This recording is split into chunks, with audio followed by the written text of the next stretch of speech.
এই মুহূর্তে ভূমি দপ্তরে বিরাট একটি চাকরি বিজ্ঞপ্তি প্রকাশিত হলো 2025 সালে। এই প্রথম কিন্তু একটি বিরাট চাকরি বিজ্ঞপ্তি প্রকাশিত হলো, যেটা ভূমি দপ্তরে প্রথম কিন্তু এই 2025 সালে প্রথম চাকরি বিজ্ঞপ্তি, যেখানে আমি পোস্টগুলি দেখিয়ে দিচ্ছি।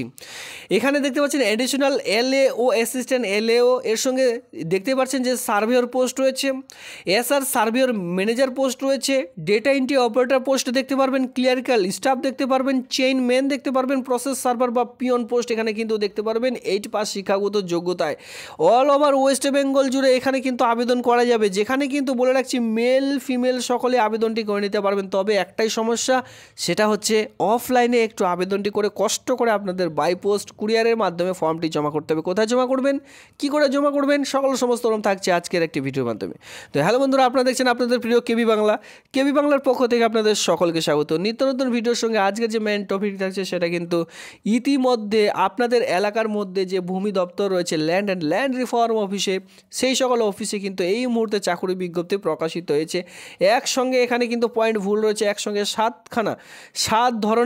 একসঙ্গে সাত ধরনের পোস্টের জন্য এই মুহূর্তে চাকরি বিজ্ঞপ্তি প্রকাশিত হলো। দেখুন, নোটিশগুলি কেউ যদি ডাউনলোড করতে চান অবশ্যই আপনাদের টেলিগ্রাম গ্রুপে যুক্ত হতে হবে, অথবা আপনারা চাইলে সরাসরি এই যে সাইটগুলি দেখতে পাচ্ছেন ভূমি দপ্তর, যেহেতু ভূমি দপ্তরে চাকরি বিজ্ঞপ্তি প্রকাশিত হয়েছে, সেক্ষেত্রে ভূমি দপ্তরে এসেও কিন্তু নোটিশটি আপনারা চাইলে ডাউনলোড করে নিতে পারেন। দেখুন, আজকের যে চাকরি বিজ্ঞপ্তিটি প্রকাশিত হয়েছে সেটি কোথা থেকে, ল্যান্ড রিফর্ম।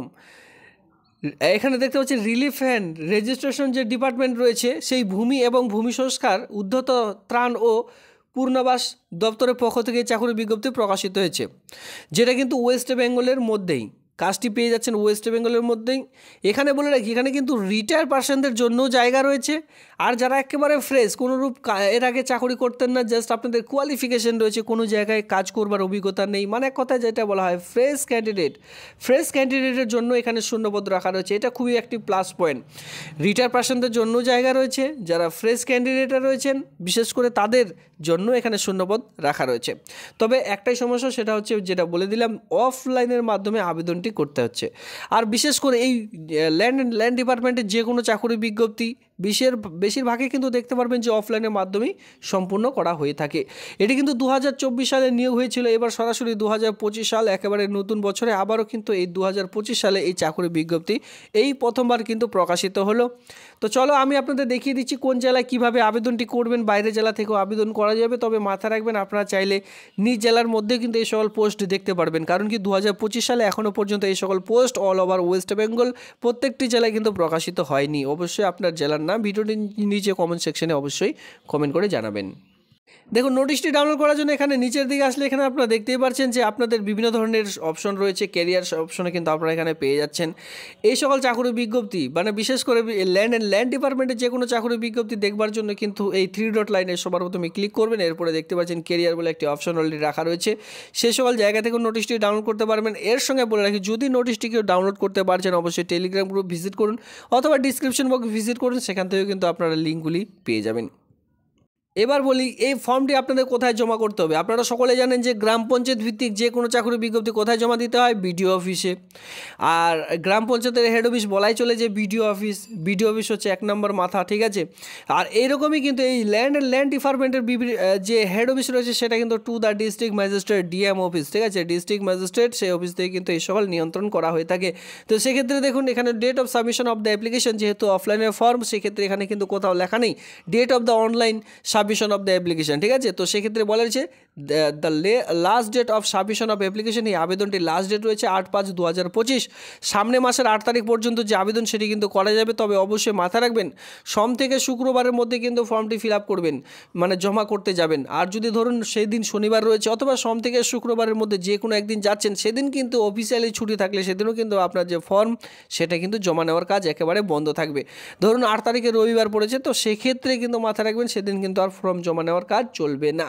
তো আজকে থেকেও কিন্তু আপনার ফর্মটি জমা করতে পারেন, 8/5/2025 তারিখ পর্যন্ত কিন্তু লাস্ট ডেট রয়েছে। এবার আমি বলে রাখি আপার এজ লিমিট, যেটা বলেছিলাম এখানে ফ্রেশারদের জন্য পোস্ট রয়েছে, রিটায়ার পার্সনদের জন্য পোস্ট রয়েছে। সেটা কি করে বুঝবেন, তার জন্যই আমি পোস্টকে না দেখিয়ে সবার প্রথমে আমি আপনাদের একটু নোটিশটি রাখা রয়েছে সেটাকে দেখিয়ে দিচ্ছি।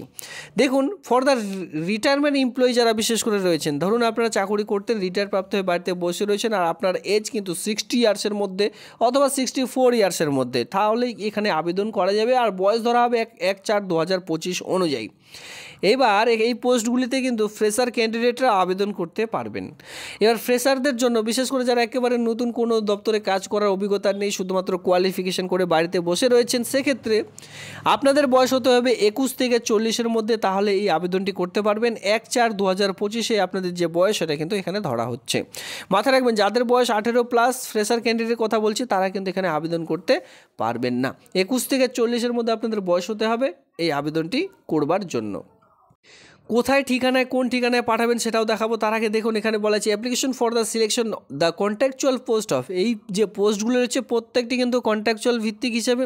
এবার যে পোস্টগুলি দেখিয়ে দিলাম ভিডিওর শুরুতে, আপনি এই সকল পোস্টের মধ্যে যে পোস্টের জন্য আবেদন করবেন সেই পোস্টটির নাম এখানে ব্লক লেটারে বসালেন আর সমস্ত রকম কিন্তু ব্লক লেটারে ফিল আপ করবার চেষ্টা করবেন। এখানে কি বলা হয়েছে যে name of the block letter, এখানে আপনার নেম বসাবেন যেটা মাধ্যমিক পাসের অবশ্যই আপনার কাছে রয়েছে, মাধ্যমিক পাসের অ্যাডমিট কার্ড অনুযায়ী।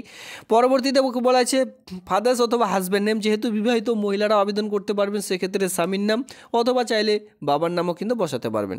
রেসিডেন্সিয়াল অ্যাড্রেস, যেখানে আপনাদের এই অ্যাড্রেসগুলি শুধুমাত্র ভিলেজ দিলে হবে না, যেখানে আপনাদের দিতে হবে VILL মানে ভিলেজ দিয়ে আপনার ভিলেজের নাম, এরপরে আপনার পোস্ট অফিসের নাম, এরপরে আপনার পুলিশ স্টেশনের নাম, এরপরে আপনার ডিস্ট্রিক্টের নাম, সর্বশেষে আপনারা দিতে পারেন পিনকোড নাম্বার, এভাবে করে দিতে হবে। এরপরে নিচের দিকে চলে আসুন, এখানে বলা আছে মোবাইল নাম্বার আর জায়গা, কিন্তু অ্যাড্রেসটির লেখার জায়গা কিন্তু প্রচুর রয়েছে। এরপরে দেখতে পাচ্ছেন মোবাইল নাম্বার, আপনার যে কাছে যে মোবাইল নাম্বারটি রয়েছে সেটা দিলেন। ইমেল আইডিও আপনার কিন্তু পরিষ্কারভাবে দিতে হবে, কারণ কি এখানে ইন্টারভিউর ভিত্তিতে পুরো প্রসেসটিকে কমপ্লিট করতে চলেছে। আর যারা বিশেষ করে ডেটা এন্ট্রি অপারেটরের জন্য আবেদন করবেন, আপনাদের কিন্তু কম্পিউটারের সঙ্গে সঙ্গে সেখানে কিছু টাইপ করতে দিবে আর কি, সেই আপনাদের টাইপটি জাস্ট খুব শীঘ্রই টাইপ করে দেখাতে হবে। আর টাইপ এর সঙ্গে এক কথা মাইক্রোসফট অফিস ওয়ার্ড এক্সেলের কাজ আপনাদের কিন্তু সেখানে দেওয়া থাকবে ছোটো মোটো, আপনি যদি সেই সকল করতে পারেন সেখানে কিন্তু ভালো নাম্বার নিয়ে এই যে এই কাজটি কিন্তু পেয়ে যেতে পারেন। এরপরে সর্বশেষে রয়েছে ডেট অফ বার্থ, মাধ্যমিকের অ্যাডমিট কার্ডে অলরেডি রয়েছে date of birth, date, month, year এক এক করে আপনারা বসিয়ে দিলেন। আপনার কাছে আধার অথবা ইপিক কার্ড অবশ্যই রয়েছে, মানে আধার কার্ড আর ইপিক মানে ভোটার কার্ড, ঠিক আছে। আপনার যে দুটোর মধ্যে যে কোনো একটি ডকুমেন্টস দিতে পারেন। ধরুন আধার কার্ড দেবেন, এই আধার কার্ডে একটু ছোট্ট করে রাইট চিহ্ন দিয়ে আধার কার্ডের নাম্বারটি বসিয়ে দিলেন। নিচের দিকে চলে আসুন এক্সামিনেশন পাস্ট, যেহেতু এখানে গ্র্যাজুয়েশন পাস পর্যন্ত আবেদন করা যাবে, এবার আপনি যে পোস্টের জন্য আবেদন করছেন সে মোতাবেক এই ফিল আপগুলি করে নেবেন। ধরুন আপনার ডেটা এন্ট্রির জন্য আবেদন করবেন, এখান থেকে আবেদন করে নিলেন, বা বিএ পাসও দিতে পারেন। এবার ধরুন আপনার গ্রুপ ডির জন্য আবেদন করবেন, পিওনের জন্য আবেদন করবেন, এই ঘরটি যে ফিল আপ সেটা করার পর ছেড়ে দিতে পারেন। যেমন প্রথমেই বলা হয়েছে মাধ্যমিক পাস, ইয়ার অফ পাসিং কত সালে পাস করেছেন সেটা দিলেন, কোন বোর্ডের আন্ডারে আপনি পাস করেছেন সেটা দিতে হবে। এরপরে টোটাল মার্ক কত ছিল, মানে আপনি মাধ্যমিকে কত নাম্বার নিয়ে আপনি পাস করেছিলেন, মার্ক অফ 10 তার মধ্যে আপনি কত পেয়েছেন, পার্সেন্টেজ অফ মার্ক কত পার্সেন্টেজ মার্ক নিয়ে আপনি পাস করেছেন, এটা কিন্তু সুন্দর করে বসিয়ে দিলেন। এবার মাধ্যমিকটি বসানোর পর সেমভাবে উচ্চ মাধ্যমিক গ্র্যাজুয়েশন থাকলে গ্র্যাজুয়েশনও বসিয়ে দিতে পারেন। এখানে হায়ার কোয়ালিফিকেশন দিলেও কোনোরূপ অসুবিধা হবে না। এর সঙ্গে বলছে সার্টিফিকেট অফ কম্পিউটার, এটা কাদের জন্য প্রযোজ্য, যারা বিশেষ করে ডেটা এন্ট্রি অপারেটর পোস্টের জন্য আবেদন করবেন তাদের জন্য এই সার্টিফিকেট অবশ্যই প্রয়োজন পড়বে। এখানে কি বলা আছে certificate of computer course and higher degrees, এখানে কি বলা আছে হায়ার ডিগ্রিজ যদি থেকে থাকে সেটাও দিতে পারেন, বা কম্পিউটার কোর্স যদি থাকে সেটাও দিতে পারেন। এখানে ধরুন কম্পিউটার কোর্স রয়েছে 6 মান্থের, এখানে দিয়ে দিলেন 6 মান্থ, দিয়ে কোর্সটির নাম দিয়ে দিলেন ডিওপি, এভাবে করে আপনারা দিতে পারেন কমার মধ্যে। এরপর দেখুন হায়ার কোয়ালিফিকেশান রয়েছে, MA রয়েছে, আলাদা কোনো কোয়ালিফিকেশান রয়েছে সেটা কিন্তু কমা করে দিতে পারেন, কোনোরূপ অসুবিধা নেই। এক্সপিরিয়েন্স থাকলে সেটা দেখাতে পারেন, যাদের নেই তারা তো আর কোনো কিছু এখানে লিখবেন না, ছেড়ে দিলেন। সিগনেচার অফ দ্য অ্যাপ্লিকেন্ট, পুরো সিগনেচার আপনার করে দিয়ে ডেট প্লেস দিয়ে এই ফর্মটির সঙ্গে যাবতীয় ডকুমেন্টস একসঙ্গে অ্যাটাচ করে দিলেন, যেমন মাধ্যমিকের admit card, marksheet, caste certificate, যতদূর কোয়ালিফিকেশান রয়েছে প্রত্যেকটির মার্কশিট, অবশ্যই জেরক্সের মধ্যে সেলফ অ্যাটাস্টেড করবেন। এরপরে আধার কার্ড, কোনো এক্সপিরিয়েন্স সার্টিফিকেট থাকলে সেটা দিবেন। এরপরে কম্পিউটার সার্টিফিকেট দিয়ে সেলফ অ্যাটাস্টেড করে একটি খামের মধ্যে ভরে তারপরে কিন্তু ফর্মটি জমা করতে হবে। প্রথমে বলে দিচ্ছি অ্যাডিশনাল যে LAO পোস্ট রয়েছে, অ্যাসিস্ট্যান্ট LAO, যেখানে কিন্তু রিটায়ার গভর্নমেন্ট এমপ্লয়ি হতে হবে, তারপরে আবেদন করা যাবে। এরপরে সার্ভেয়র পোস্টের জন্য 2 years experience course for surveyor. যদি আপনারা কেউ 2 বছরের কোনো সার্ভেয়র, যেহেতু সার্ভেয়র পোস্টের কোর্স হয়ে থাকে, সে সকল কোর্স যদি করে থাকেন আবেদন করতে পারবেন। এরপরে দেখতে পাচ্ছেন SR সিস্টেম ম্যানেজার পোস্টের জন্য BCA MCA যদি করা থাকে যে কোনো গভর্নমেন্ট ইনস্টিটিউট থেকে, সেক্ষেত্রে আবেদন করা যাবে।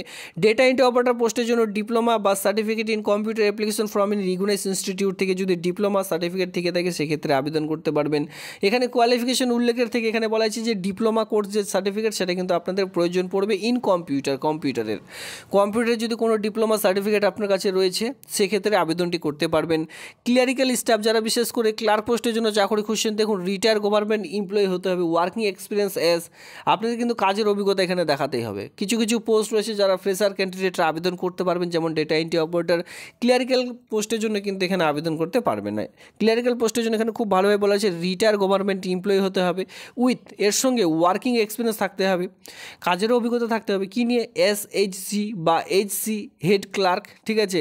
হেড ক্লার্কে যদি এর আগে চাকরি করতেন যে কোনো গভর্নমেন্ট সেকশনে, সেক্ষেত্রে অগ্রাধিকার পেয়ে যাবেন। এরপরে চেইনম্যানের জন্য এখানে কী বলেছি, 1 ইয়ার আমিন certificate course from a recognised institute. এখানে কিন্তু আপনাদের যে আমিন রয়েছে তার সঙ্গে দেখবেন একজন চেইনম্যান থাকে, সেই চেইনম্যান নিয়ে কিন্তু আপনাদের 1 ইয়ার যে একটি সার্টিফিকেট বা আমিনের যে সার্টিফিকেট, সেটা যদি আপনার কাছে থাকে তাহলে কিন্তু আবেদনটি করা যাবে। সঙ্গে বলা আছে 2 বছরের কাজের অভিজ্ঞতা, এই সকল অভিজ্ঞতা কিন্তু সকলে দেখাতে পারবেন। এখানে কি বলেছে দেখুন, 1 ইয়ার আমিন সার্টিফিকেট কোর্স, ঠিক আছে। 1 ইয়ার আমিনের যে সার্টিফিকেট কোর্স, সেটা কিন্তু আপনাদের লাগবে। 1 বছরে আমিন যে হয় তার জন্য যে সার্টিফিকেট, সেই সার্টিফিকেট কোর্সটি যদি দেখাতে পারেন তাহলে আবেদনটি করতে পারবেন। কোনোরূপ এখানে দেখতে পাচ্ছেন যে কোনোরূপ এক্সপিরিয়েন্সের কথা এখানে কিন্তু উল্লেখ করা হয়নি। এক্সপিরিয়েন্সটা এখানে কিন্তু যেটা রয়েছে সেটা কিন্তু নর্মালিভাবে চাওয়া হয়েছে। এরপরে প্রসেস সার্ভার যে পোস্ট রয়েছে, যেখানে 4খানা শূন্যপদ রয়েছে, working experience as peon any government servant. এখানে যদি বলা যায় যে যদি আপনারা কেউ গভর্নমেন্ট চাকরি করতেন, এখন রিটায়ারপ্রাপ্ত বাড়িতে বসে রয়েছেন, বা কাজের অভিজ্ঞতা রয়েছে, আপনি কাজ করেছিলেন আগে, ওয়ার্কিং এক্সপিরিয়েন্স আপনার কাছে রয়েছে হালকা পাতলার মধ্যে পিওন পোস্টে, সেক্ষেত্রে কিন্তু অগ্রাধিকার পেয়ে যাচ্ছেন। এই আবেদনটির লাস্ট ডেট রয়েছে 8/5/2025 তারিখে। এর সঙ্গে as per the order রিমিনেশন per month, এখানে এই যে পোস্টগুলি আমি দেখালাম এখানে কিন্তু উল্লেখ করা হয়নি আপনাদের বেতন। এখানে বলা হয়েছে ল্যান্ড রিফর্ম অনুযায়ী আপনার যে বেতনগুলি দেওয়া হয়ে থাকে S6/6/2006 অনুযায়ী, সেই বেতনটি কিন্তু এখানে আপনাদের প্রোভাইড করা হয়ে থাকবে। এরপরে দেখে নেওয়া যাক এই চাকরির বিজ্ঞপ্তির কোথা থেকে প্রকাশিত হয়েছে। Office of the district magistrate and collector, উত্তর দিনাজপুর, যেটা কিন্তু উত্তর দিনাজপুর ডিস্ট্রিক্ট, রায়গঞ্জ অ্যাট কর্ণজোড়াতে এই চাকরির বিজ্ঞপ্তিটি প্রকাশিত হয়েছে। যারা উত্তর দিনাজপুর বাসীরা রয়েছেন তারা কিন্তু সকলে এই পোস্টের জন্য আবেদনগুলি করে নিতে পারবেন। এই হচ্ছে আজকের ভিডিওটি দেখবার জন্য আপনাদের অসংখ্য ধন্যবাদ।